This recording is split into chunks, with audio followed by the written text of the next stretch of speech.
If you're an author or plan to be one, get excited because this podcast is for you. Book Marketing Mentors is the only podcast dedicated to helping you successfully market and sell your book. If you're ready for empowering conversations with successful marketing mavens, then grab a coffee or tea and listen in to your host, international best-selling author Susan Friedmann.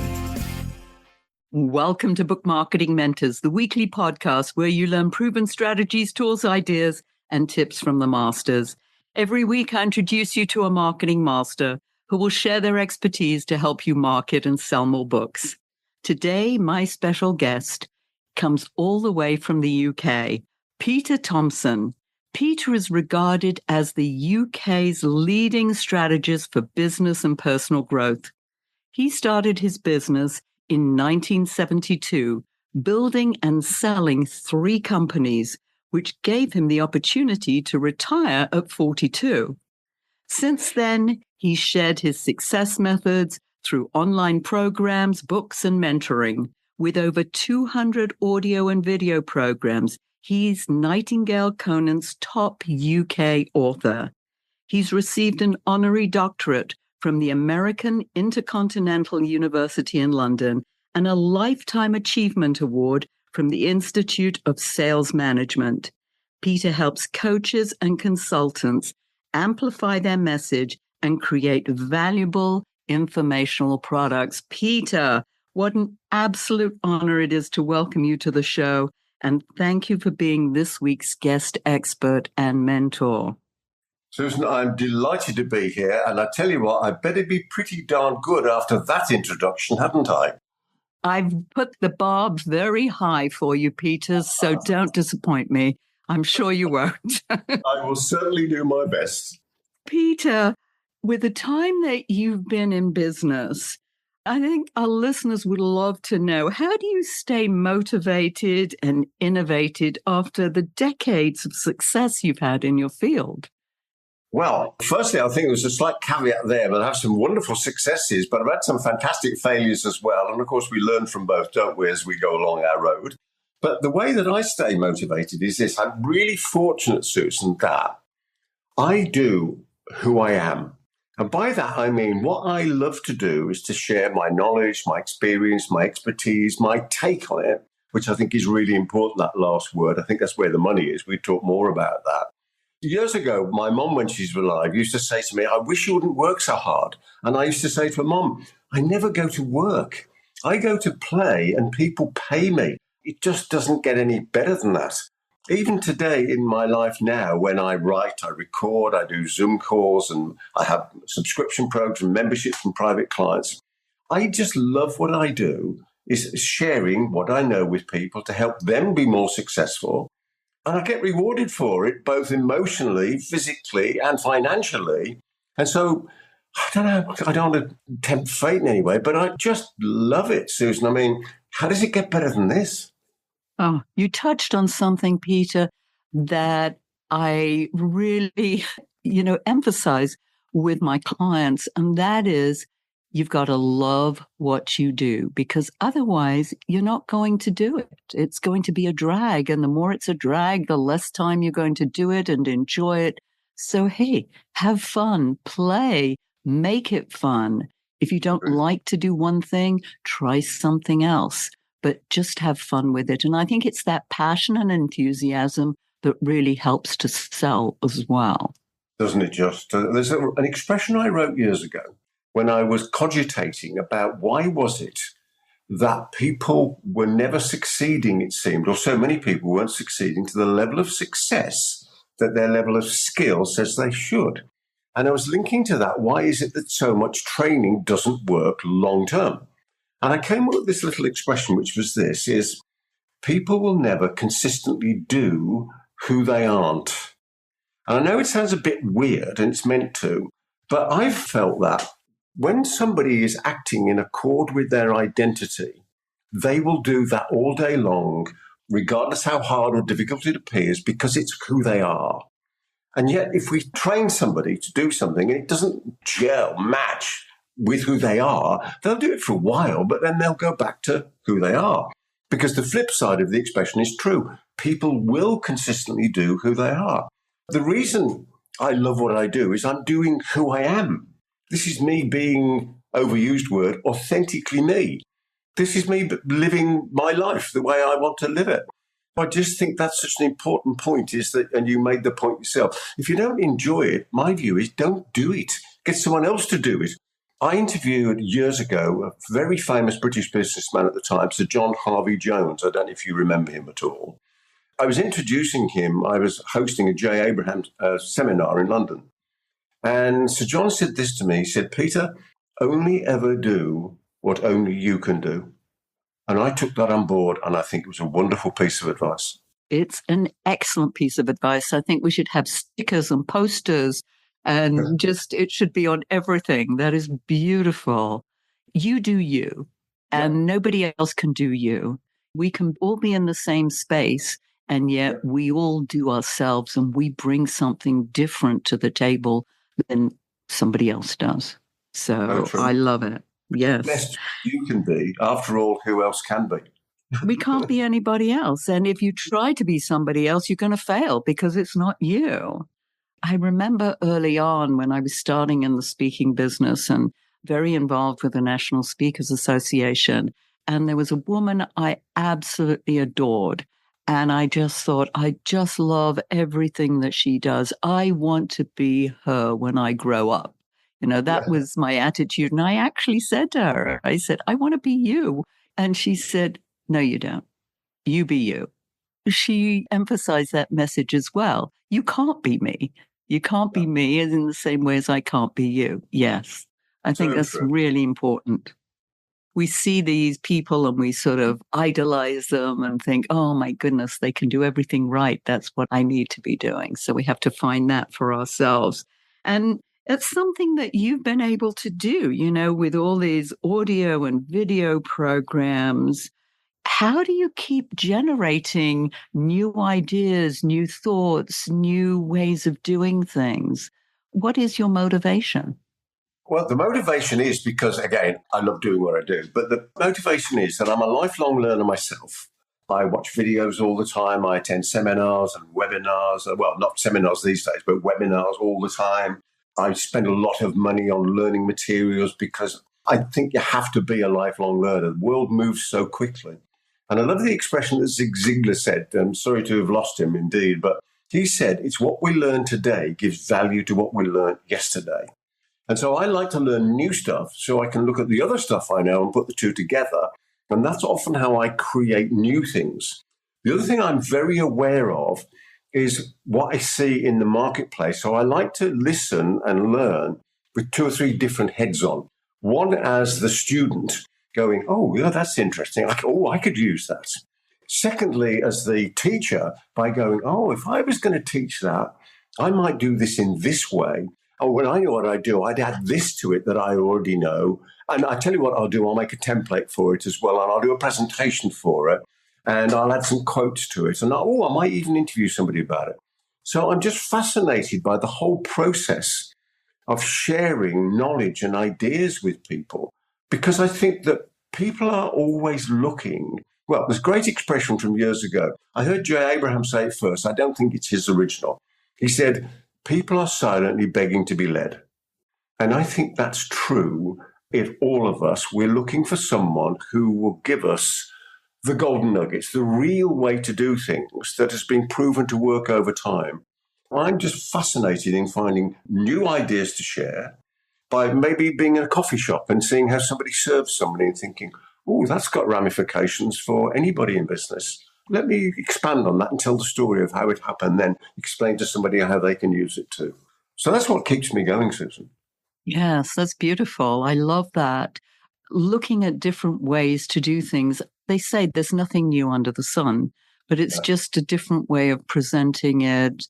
And I love that idea of looking at something that's completely outside of your industry. I love reading magazines, you know, things that I would never look at normally. Golf magazine. I'm not into golf, but I look at it with an eye of what is something they're talking about in the golfing world that I could potentially relate to my nonfiction authors. I think it's wonderful going outside of the industry because it can get a bit claustrophobic in your own industry when everybody's sort of teaching the same thing, just maybe in different ways. That's fabulous. That's why I like to add my own expressions to the things that I do. Like that one I said earlier, people will never consistently do who they aren't. I spend a lot of time creating expressions because then I think it gives somebody a mental hook to hang their hat on. Another one of mine is I'm very keen on measuring things. And I came up with this expression was time and distance traveled compounds the effect of error. I'm very keen on getting my clients to take action and measure immediately. Measure soon, measure fast, because then if you can correct it early, then you won't have this problem of the compounding effect of error. You'll have the compounding effect of success instead. Yeah, I mean, I've learned the hard way many times is sort of doing the same thing, expecting a different result, and that isn't the best formula. Indeed not. Peter, with all the years that you've had in the business, I'm sure that there are some mistakes that you've seen entrepreneurs make, and even yourself. I mean, like you said, you've had failures or they're just mistakes or something that didn't quite go the way you expected to. Hey, we all have them. What are some common ones that you feel would be helpful for our listeners? Lovely. Okay. Well, the one I think being an author and, written a lot of stuff because that's what I do. And of course, lots of videos and things. I think when it comes to books, I see, unfortunately, I've made the mistake myself, is trying to get one book to do multiple jobs. Rather than saying, hang on a minute, if I'm going to use a book as a positioning tool to position me in my appropriate status in my marketplace, maybe to use it as the best business card that I ever had. I mean, whenever I go and see a new client, I'll take them a copy of one of my books and give it to them at the start of the meeting and then say in a very soft voice, would you like me to sign it for you? And I don't think I've ever come away without doing some form of business when I've done that. I think it's just a wonderful thing to do. The best positioning tool in the world is to have written a book. And I think the reason that works is that because the word authority contains the word author. And I think of it as author ITY, not authority, it's author ITY. So unless you're an author, you don't have authority. And I'd like to think of it in that way and have fun with it. The mistake I see is that, yes, have that book, but if you're going to use a book for lead generation, then why not write a 60 to 80 page book rather than going for a bestseller, go for a best reader, something that people will pick up and they can read it inside an hour that enables you to share your knowledge, your experience, your expertise, your take on it, and position yourself in their eyes as being the person they might want to have a conversation with. I see this mistake of trying to get one book to do 2 or 3 things. The mistake for me is write some short books because they're perfect as lead magnets. In fact, for me, they're the best lead magnets you could ever have. The other thing I see with that lead magnet stuff is people send their books out willy-nilly rather than getting people to respond to their marketing because that's a far more qualified lead. It's great for list building and lead generation. There is a way to send out books unsolicited, done in the right way, can work effectively, but most people don't do it that way. But far better to put out posts, adverts, articles on all the various social media or to your own list, and then bring people in because they want the book. And the way that I position those smaller books, and I've written a few of those, is the title. Because the title then becomes the marketing message. And I think this would be really useful for people, Susan, is I've got lots of reports on how to write titles for books that I've created. But the best one I know for a marketing book is this, the 3 Ps, person, problem, promise. Make the title of the book or the pre-head tell the person it's for them. Secondly, focus the title on the biggest problem they've got or the biggest potential they have in their life or their business, as the case may be. And then promise a solution or help in some way. So if we can go person, problem, promise, and somebody goes, oh, that's me. I got that problem. Yes, please, I'd like that. They haven't just put their hand up smallly in the marketplace. They've raised their hands to the roof and said, that's for me. Where do I get it? And therefore, the follow-up to that That's how I get clients. I mean, that is just such a wonderful conversion process using a book as a lead magnet. It's beautiful. Yes. And now, I mean, ebooks are so easy to produce. You don't necessarily have to publish it through anybody. You can publish it yourself. And as you say, 60 pages, even less. Again, it's a lead magnet.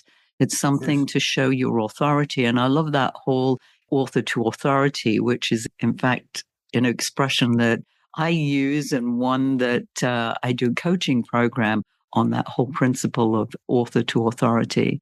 I love it. You're speaking my language, Peter. I knew you would. You asked me the next thing. When talking about ebooks there, because I think this is important, I love to put physical books in the post. I do use ebooks. Of course I do, because there's occasions when it's easy and you can send somebody the PDF and etc. But as a marketing tool, I much prefer to send the book, even without asking for the shipping and handling or post and packaging. And the reason I do that is because I ask a lot of people this question. I say to people, please tell me the last time you threw a physical book in the bin. And most people go, oh, I never have. I say, that's right. When someone sends you a book, you don't throw it in the bin. When they send you a PDF, you put it on the front screen of your computer or your Mac, whatever it might be, determined with good intention to read it. And then you move it to a file called Read Next. And then you move that to somewhere else, and then it gets lost or deleted. However, physical books stay with you. I think I've only ever thrown one book in the bin in my life because it really annoyed me. And if you think of putting a book in the post, let's think in dollars for a moment, you're probably talking $7 or $8 to get a book in somebody's hand. Well, if you sent 100 books and you spent $750, would you get one client, 2 clients, 5 clients? I'd have thought most definitely, probably more. But let's say it was 2 clients. Would 2 clients be worth the lead capture of, say, $750, $375 each? Wow, absolutely. That's why I love sending physical books. That's a brilliant idea, because we're sort of losing the idea of sending something through the mail. But you're so right. I've got 1,000 or more books. There isn't one of them that it would break my heart, even if I don't want it, to trash it, because I was like, well, if I don't want it, maybe somebody else will. And it is the hardest thing to give books away. People just don't want them anymore, which is really sad. Yes, I love that idea. And I know that there's a company, you just sparked this in my mind, that do mini books. I've produced some of those. And those are simple, just to pop in an envelope and send off. And that wouldn't even cost you $7. It probably 2 or 3. I always send them in a printed jiffy bag, a bubble wrap. My latest book is called Paid. Now, that's not the small book, that's a bigger book. But when that goes out, it goes, because it's a red cover, red and white cover, it goes in a red jiffy bag. And on the red jiffy bag, in white letters, there's a space for the address and the name and everything. Underneath it says, you're about to get paid, because the book is called Paid. What a great, bit of ambiguity in there. But somebody gets that, they smile, and by the time they're opening the book and they've taken it out, and I mean, that's just creating the atmosphere you want for someone to receive this wonderful gift that you've given them of a book with your knowledge, experience, expertise, and you're taking it. How does it get better than that? They're already loving you. Then they look at the back cover with your lovely photo up to date and the bump, the proper word for it, or the blurb, and they read that, and that tells them who you are. And then they look in the book, it's only 60 to 80 pages. They start reading. And your first chapter is, as Gordon Herschel Lewis says, fire your big guns first. So the first chapter is wonderful. And people are going, I mean, how could you have a better salesperson for you than a book? Just incredible. Yes, it is. It is a great salesperson. Let's talk about more informational products. I mean, you create these informational products. Talk to us about that and how an author can easily do that. We talked about a smaller book, a mini book, just a, as you said, 60-page book. How about the informational product side of it? What else can it be? What else can you turn it into? Well, I've got a list somewhere, and I think I've got 98 ways of using the same information. that I've collected over the years. But if we look at the major ones, the first thing, obviously, it can become a multimedia offering in the sense that it can be an online course. It could be video-based. It could be templates. It could be separate audio that could be someone could download and listen in the car, because obviously you can't be watching the video at the same time. I took my first book, which I wrote 31 years ago. I didn't know Zig Ziglar. I've had an audio program with the same title. It was called Sell Your Way to the Top. And that book probably, I went to a publisher with it. It wasn't self-published. I probably made about £2,000 or £3,000 out of it. I took the same book and I filmed it into 36 different modules. And it was mostly selling and business growth and a bit of personal growth in there. It was a complete thing. And it was called the Accelerated Business Growth System. And the 36 modules had a 20-minute video, a 20-minute audio, which was the audio ripped off the video, a workbook, templates, action plans, and everything you needed to be able to implement the ideas in your business. And it came in a big box like a small television. And that box sold for £3,000 each. The book sold for £10. Out of the £10 book, I made a couple of £1,000. We sold as a business 600 copies of the Accelerated Business Growth System, and 600 times 3,000 is £1.8 million. Now, if that's not an incentive to take our knowledge, experience, expertise and repurpose it, that makes it the best possible way for different clients to understand our ideas and implement them, then I don't know what is. So it can be an online program. It can be videos. It could be follow-up material to training. It could be a subscription program. The same material could be used for a subscription program or a membership program, which is different. It could be a mentorship program that's one-on-one or one-to-few or one-to-many. I have a membership group that runs off the back end of my paid program.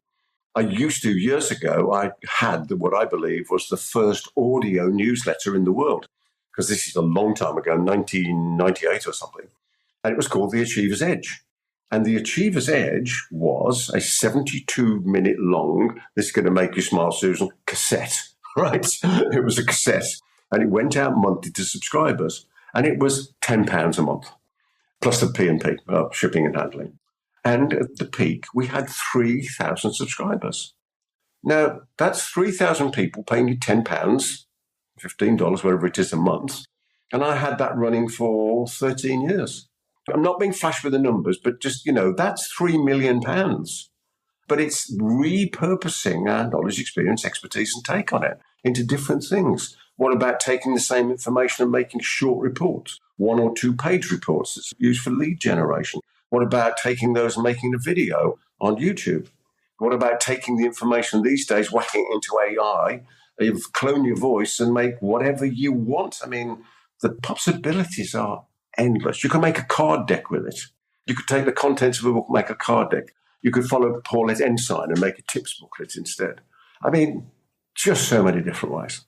That's brilliant. Yes. And funnily enough, you and I should compare our lists, because I wrote a 120 5-point checklist of how you can repurpose your book. So you and I need to look at what have you got that I haven't got, and vice versa. Maybe we could combine them and we'll have well over 200 ways.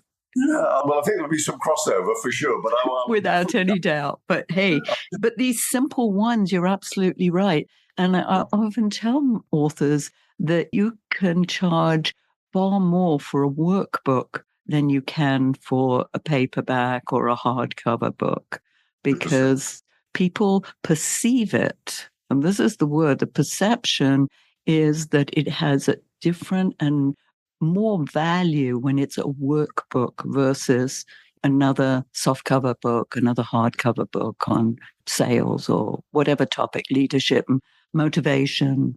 The word I've heard used sometimes has the follow-up to a book. So somebody writes a book, it sells for, let's say, $10, $15, that sort of level. And then they write the experiential guide to go with it, which sells for $30. What would you put into an experiential guide? Help us with that. The exact steps that you need to take in order to implement the ideas discussed in the book. What kind of format would you even suggest for something like that? Could that be a PDF? Could that be audio, video? We could be any of those. Again, I would steer away from PDF. I would make that a physical book because you can charge for the P&P or shipping and handling. So you're not going to lose out in putting it in the post. It means you've got somebody's email and their physical address and their phone number. So you're building a much better lead list for yourself as well. And I would do it in the sort of A4 size.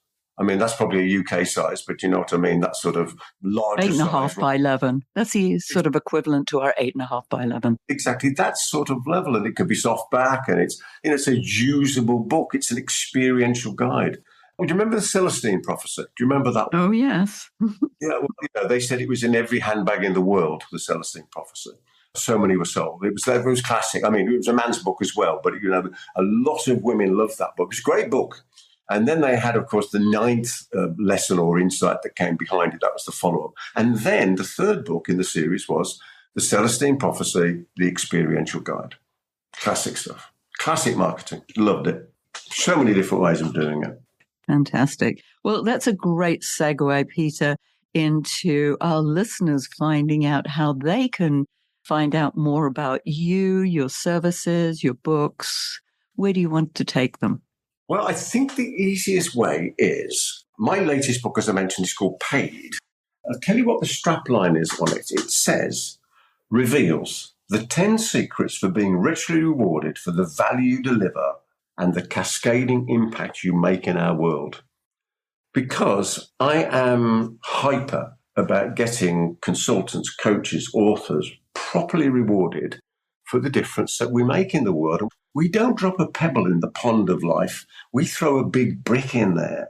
And if we think about the difference that we make and that cascading impact that we have into people's lives and their family and their employees and their suppliers and the world economy as a whole, we should be rewarded properly for our value. So my book, the easiest way is to go and look at what I do is thepaidbook.com. That's it. And I have a 67-page book called How to Write a Book for Your Business in 10 Weeks or Even Less, which I actually wrote in 80 minutes. And I wrote it by just doing a webinar and then taking the transcript and converting it into a book. And that's one of the many bonuses that comes with Paid. Beautiful. Well, you practice what you preach, which I'm not surprised. Thank you very much. Peter, you've shared so much wisdom already. As you know, we always like our guests to leave our listeners with a golden nugget. What's yours? I believe that every consultant, every coach, every business must have this thing. They must have a deluxe version of what it is they do.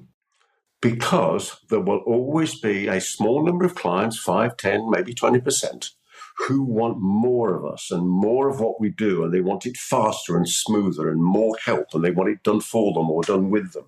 And that deluxe version may have as much profit in it for a lot less time and effort than the rest of the stuff we do. I've now been in business for 51 years.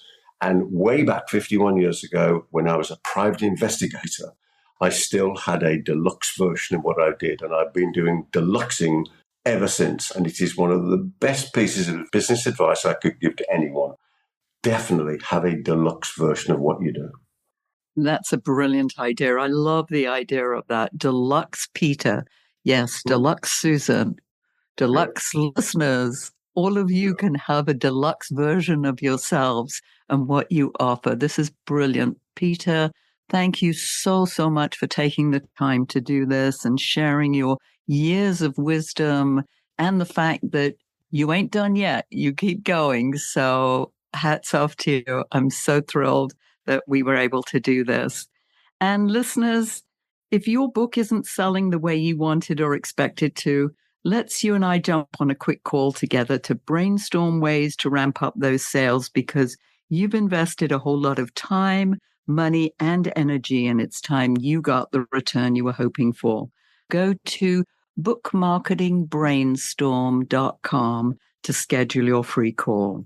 And in the meantime, I hope this powerful interview sparks some ideas you can use to sell more books. So until next week, Here's wishing you much book and author marketing success.